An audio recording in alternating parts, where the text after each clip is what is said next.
मई 2024 का ये महीना एक बड़े बदलाव की ओर हमें प्रदर्शित करता है, क्योंकि इसी मई के महीने में जब प्रारंभ दिवस होता है 1 मई को ही देवगुरु बृहस्पति का गोचर ठीक आपके अष्टम भाव पर हो जाएगा। माना जाता है अष्टम भाव वो स्थान जो हमारे परिवर्तन का होता है, साथ ही साथ यही वो भाव है जो हमारे बाधा, डिप्रेशन, तनाव का होता है। अब देवगुरु बृहस्पति का अष्टम पे आना, माना जाता है कि गुरु का आना, जिस स्थान पर देवगुरु बृहस्पति होते हैं वो स्थान कभी भी अंधकार से युक्त नहीं हो जाता। इसी कारण से उनका नाम ही है गुरु, अर्थात जो हमें अंधकार से प्रकाश की ओर ले जाए। ये एक विशेष प्रभाव होगा। यदि हम लंबे समय से किसी विशेष परिवर्तन का इंतजार कर रहे थे तो ये परिवर्तन हमको इसी 1 मई से ही हमको प्रारंभ होते हुए नजर आएगा। अब विशेष बात तो तब हो जाती है जब देवगुरु बृहस्पति का संग मिल जाता है इनके अपने मित्र सूर्य का। जैसे ही 14 तारीख का डेट आता है, 14 मई को सूर्य भगवान एक घर आगे चले जाएंगे, अर्थात यहाँ पर गुरु को संग मिल गया अपने राजा का। सूर्य भगवान जब अष्टम पर जाएंगे, गुरु का उनका साथ मिल जाएगा। भाग्य और प्रकाश दोनों एक संग देखने को मिलेगा। कोई परिवर्तनकारी स्थिति पर आप पहुंच सकते हैं इसी महीने 2024 के मई महीने में। अब ये परिवर्तन सिर्फ मई 2024 तक ही नहीं बल्कि मई 2025 तक देखने में को मिलेगा, क्योंकि गुरु देवता हमारे अष्टम भाव पर समाहित होंगे। देखा जाए तो छठे भाव के स्वामी का अष्टम भाव पर जाना, यदि कोई रोग, ऋण, शत्रुओं से हम परेशान हैं तो वहां से हमें मुक्ति प्राप्त होती है।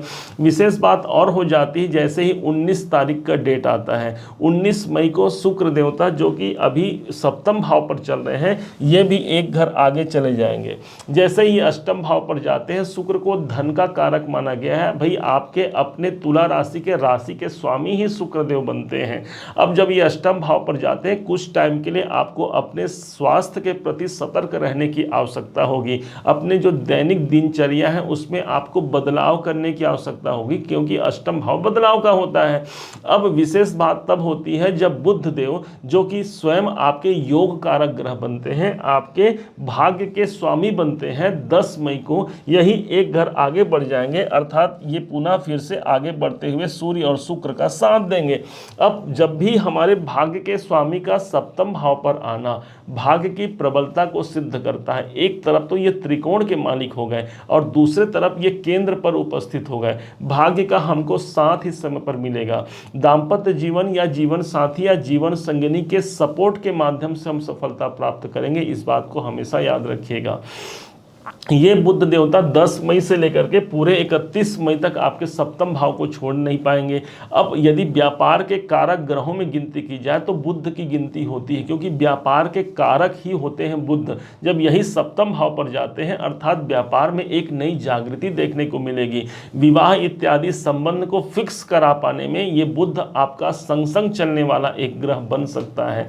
दूसरे तरफ से दसम भाव होने के कारण सप्तम भाव ही मेरा कैरियर है, जहां पर 14 तारीख तक ऑलरेडी सूर्य भगवान और बुध की युति रहेगी। तो 14 तारीख तक कोई नवीन आपको कोई एप्लीकेशन डालना है, कहीं फॉर्म भरना है, किसी से ऑनलाइन कुछ बातें करनी है जिससे आपका कार्य क्षेत्र सुधर सकता है, तो वो काम आप कर डालिए। 14 तारीख तक योग काफी मजबूत है, जहां पर आपके कोई कर्म सुधरने वाले हैं। और यही वैसे भी देखा जाए तो सूर्य भगवान आपके इनकम भाव के ही स्वामी बनते हैं, जिनका संग संग चलना बुध के संग बुध को और अधिक बलिष्ठ बनाता है। इसके बाद एक विशेष योग आएगा शनि देवता को आपने समझा कि पूरे सन 2023 के जनवरी महीने से ये चल रहे हैं आपके पंचम भाव पर, जो कि सबसे ज्यादा योग कारक ग्रहों में इनकी गिनती होती है। आपके चतुर्थेश भी हैं और आपके पंचमेश भी हैं। पूरे 30 साल बाद इनका गोचर हो रहा है। अब ये 1 साल तो व्यतीत हो गया, अब जो बाकी के समय बचे हैं उस टाइम पर शनि देवता चूंकि विलंब के कारक हैं, इसलिए विलंब से अनुकूलता जितना हमने विलंब देखना था हमने देख लिया सन 2023 से। अब तो भाई 24 आ गया। अब यहाँ पर ये शनि देवता अब खुल करके रिजल्ट देंगे, अब नहीं देंगे तो कब देंगे, अर्थात इनकी दृष्टि इनकम भाव पर पड़ रही है। कोई नया इनकम यहाँ पर जनरेट करके दे सकते हैं। इनकी एक दृष्टि सीधे धन भाव पर पड़ी हुई है, कोई नया धन का सोर्स हमें दिला सकते हैं। और ये अभी तक नहीं बल्कि मार्च 2025 तक आपके पंचम भाव को छोड़कर कहीं जाने वाले नहीं हैं। राहु को समझा जाए तो राहु इस समय पर आपके छठे भाव पर चल रहे हैं। हमने पहले ही कहा था कि राहु का छठे भाव पर प्लेसमेंट होना एक सबसे अच्छा योग माना जाता है। राहु देवता छठे भाव पर अच्छा रिजल्ट देते हैं। ये छठा भाव है मेरी प्राप्तियों का स्थान होता है, अर्थात कोई बड़े प्राप्ति की आशंका यदि आपके मन में चल रही है, कोई आकांक्षा है कि कोई बड़ी प्राप्ति मुझे हो जाए, तो ये एक समय होगा जहां पर राहु को मंगल का सपोर्ट मिल गया और मंगल स्वयं आपके वित्त मंत्री हैं, आपके फाइनेंस मिनिस्टर बनते हैं। अब मंगल और राहु का कॉम्बिनेशन इस समय पर आपके कार्य क्षेत्र में उन्नति कारक, यदि कोई जमीन संबंधी कार्य आप करते हैं वहां से सफलता कारक, यदि कोई जमीन बेचना चाहते हैं वहां से आपको सफलता कारक, और वैसे भी शनि यहां पर आपके चतुर्थेश भी बनते हैं, तो यदि कोई प्रॉपर्टी खरीदना भी है तो ये शनि और राहु का कॉम्बिनेशन या एक दूसरे के आगे पीछे बैठना आपको प्रॉपर्टी संबंधित कार्य से आपको जोड़ जाता है। क्योंकि चतुर्थ भाव मेरे स्वयं के वाहन का होता है, वाहन भाव के स्वामी एक घर आगे गए हुए हैं, अर्थात वाहन संबंधी सुख भी यहां पर प्रदान करने का एक महीना यह साबित हो सकता है। केतु को समझा जाए तो केतु और गुरु का अभी वर्तमान में षडाष्टक योग चल रहा है, जिसके माध्यम से न गुरु खुल करके आपको रिजल्ट दे पा रहे थे और न केतु रिजल्ट दे पा रहे थे। केतु देवता आपके ठीक 12वें भाव पर सुशोभित हैं। माना जाता है केतु के लिए मोक्ष के कारक ग्रह होते हैं केतु, और जब ये 12वें घर पर होते हैं ये मोक्ष का स्थान ही हो गया, मुक्ति का स्थान हो गया। इसका मतलब ये हो गया कि आगामी पूरे 1 साल का भी समय बचा हुआ है केतु का, आप स्वयं आध्यात्मिकता के प्रति आपकी रुझान बढ़ेगी, आप अधिक आस्थावान होते हैं और उस आस्था के माध्यम से आप संपन्नता को प्राप्त करते हैं। मेडिटेशन, ध्यान, आराधना, इन सब के प्रति आपका मन ज़्यादा जाएगा। यही स्थान हमारे चिकित्सालय संबंधी खर्चों का होता है, तो वहाँ से हमें सतर्क रहने की आवश्यकता जरूर बनती है। अन्यथा ये जो केतु का समावेश है आपके 12वें घर पर, वो आपको स्पिरिचुअल बनाता है, धर्म के प्रति आस्थावान बनाता है। किसी धार्मिक कार्य में आपका पैसा लग सकता है और इसके माध्यम से आपकी उन्नति बढ़ सकती है। देखिए, धन की 3 गति बताई गई है शास्त्रों में। एक तो आप उसे धर्म कार्य में लगाइए या भोग कीजिए, या तो उस धन का नाश हो जाना है। इसलिए यदि आपसे बन पड़ता है तो सबसे पहला जो विकल्प बताया गया, किसी धर्म के कार्य में धन को लगाना हमेशा धन की शुद्धता को प्रदर्शित करता है। हमारी आर्थिक स्थिति भी प्रबल होती है एक दान मात्र के करने से।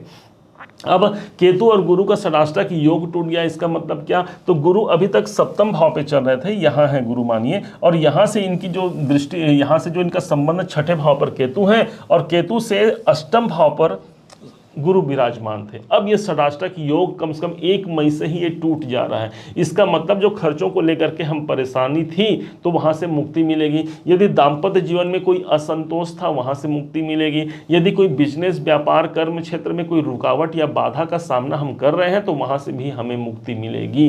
तो ये मई का महीना कोई नॉर्मल महीना नहीं है, एक बेस है। ये महीना एक नींव का काम कर सकते हैं इस महीने में, जिसका एक जड़ पर आप इस समय पर काम करेंगे, क्योंकि केतु हमारा जड़ है, केतु हमारा रूट है, और इसके माध्यम से पूरे अभी आगामी 1 साल तक देवगुरु बृहस्पति का साथ और इस केतु का साथ रहने वाला है, जो दोनों ही मिलकर के जीवन को उन्नति के मार्ग पर अग्रसित करेंगे। अब समझते हैं उन तारीखों को जो तारीख हमारे लिए सफलता कारक और कल्याण कारक होगा। हमने आपके अपने तुला राशि के लिए तारीख निकाले हुए हैं, जिसमें सबसे पहला शुभ तारीख जो होगा 15 मई, 16, 17, 21, 22, 25 और 26 मई सफलता कारक व उन्नति कारक तारीखें आपके लिए सिद्ध होंगी। इसके अलावा जहां पर हमें सतर्क रहने की आवश्यकता रहेगी वो तारीख होंगी 1 मई, 2, 8, 9, 10, 18, 19, 28 और 29 तारीख हमारे लिए कुछ मानसिक अशांतियों को देने वाला भी होगा। यदि इस दिन कोई आवश्यक कार्य करना हो तो अपने गुरुवर का आशीर्वाद लेकर के, अपने इष्ट देवता का सुमिरन करके आप अपने कार्य को प्रारंभ कर सकते हैं। अब कौन से वो उपाय हैं जिसके माध्यम से इस मई के महीने को हम सर्वश्रेष्ठ बना सकते हैं? तो ध्यान दीजिएगा, एक नया परिवर्तन है। सबसे ज़्यादा जागृति इस महीने में आपके 8वें भाव पर हो रहा है। 8वां भाव मेरे गुप्त साधनाओं का होता है। यदि बन पड़ता है तो बैठ करके कुछ समय समय निकालिए और एक घड़ी आधो के पुण्याप, तुलसी चर्चा राम के मिटय कोटि अपराध कहा गया है शास्त्रों में। तो कुछ समय निकाल करके अपने इष्ट के प्रति आप समर्पित होइए, ध्यान भावना से समर्पित होइए। अष्टम भाव चूंकि दान का होता है, गुप्त कार्यों का होता है, इस समय पर कोई एक ऐसा दान कीजिए, किसी मंदिर में या किसी धर्म स्थल पर कोई डोनेशन देते बनता है तो आप दीजिए, जिसके माध्यम से आपके सफलता के आयाम काफ़ी हद तक प्रबल हो जाते हैं। दान मायने नहीं रखता कि आप लाख दे रहे हैं कि करोड़ दे रहे हैं। यदि 1 रुपए का दान भी आप करते बने तो वो डोनेशन, वो दान आपके धन को बढ़ाएगा और आपके जीवन में बदलाव उपस्थित करेगा। क्योंकि इस मई के महीने में सबसे ज़्यादा जो होने वाला है वो जीवन में परिवर्तन होने वाला है, और वो परिवर्तन भी किसी शुभ परिवर्तन से कम नहीं होगा। उम्मीद है आप सबने इसे समझा, आप सबने इसे जाना है। यदि आपने इसे समझा है, जाना है, मेरे समझाने का प्रयास यदि आपको सार्थक लगा हो, मेरे समझाने का तरीका यदि आपको सार्थक लगा हो, तो हर बार की भांति इस बार भी अपना प्यार भरा लाइक और कमेंट करना कभी मत भूलिएगा। और हाँ, यदि अभी तक आपने चैनल को सब्सक्राइब नहीं किया है, सब्सक्राइब जरूर कीजिएगा। पुनः एक बार फिर आप सभी का दिवस बहुत मंगलमय हो, इन्हीं शुभकामनाओं के साथ। जय श्री राम।